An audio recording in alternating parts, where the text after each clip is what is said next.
Akhensa ku va mpfulele channel ya Matimba Emmanuel Maluleke YouTube channel. Kombela mi subscribe ku channel yi kota ku kula ku fana na ti-channel letin'wana. La ku khumba mhaka yin'wanyana hi leyiwani. Mhaka liya ya ku hi xiyila xa Xitsonga or hi xiyila xa mindhavuko yin'wanyani or hi xiyila xa xintu swo hambanahambana laha misaveni. Mi kuma va ku munhu wo karhi a nga ha ri kona emisaveni, munhu yaloye i siye rifuwo ro karhi, a hi nge hi vulavula hi timovha hi vulavula hi tihomu, mali a yi vekele nsayitini, hi vulavula hi tiyindlu. Ivi munhu a lova, loko a lovile munhu yaloye mi kuma ku kwala mutini ko va na movha wun'we, ivi mi kuma ku movha walowo a wu dirayivha hi munhu loyi a nga lova. A ni hi Xitsonga va ri munhu loko a lovile kumbe hi xintu xin'wana or hi ndhavuko wun'wana va ri loko munhu a lovile swilo swa mufi swa vekiwa ku fika tin'hweti to karhi mi nga swi tirhisi or lembe, swi ta ya hi muti walowo ku n'wina swiyila swa n'wina swi fambisa ku yini. Ivi hi ku hi lowu movha wu kona kwalano hi fanele hi lunghisela timhaka ta nkosi hi swi endlisa ku yini. Van'wanyana ka miti yin'wana loko va swi vona ku okay movha hi leyiwani yi kona i ya mufi, varhangeri va muti walowo, muti wun'wana na wun'wana na varhangeri, va ta fika va ya kombela ka va le hansi, va fika va ku hi kombela ku tirhisa movha wa mufi ku hi ta kota ku n'wi lunghisela yini ntirho wa yena, ku hi ta kota ku n'wi heleketa endlwini ya yena yo hetelela.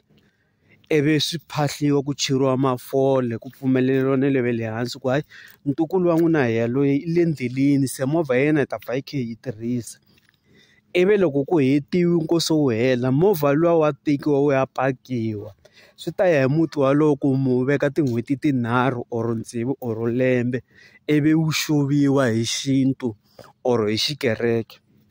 Ivi hi ta ka tihomu, mi kuma ku va ku hayi ku hava tihomu kumbe tihomu ti kona laha mutini i tihomu ta mufi.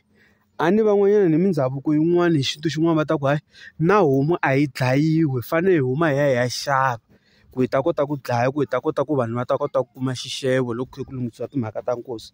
Loko va swi vona ku macheleni a ma kona ku ta fambiwa or ku ta yiwa egandelweni laha ku phahleriwa kona ku fika ku vulavuriwa na va le hansi hi kombela ku dlaya homu yin'we or tihomu timbirhi ta mufi ku hi ta kota ku endlela vanhu xixevo ku vanhu va ta kota ku dya.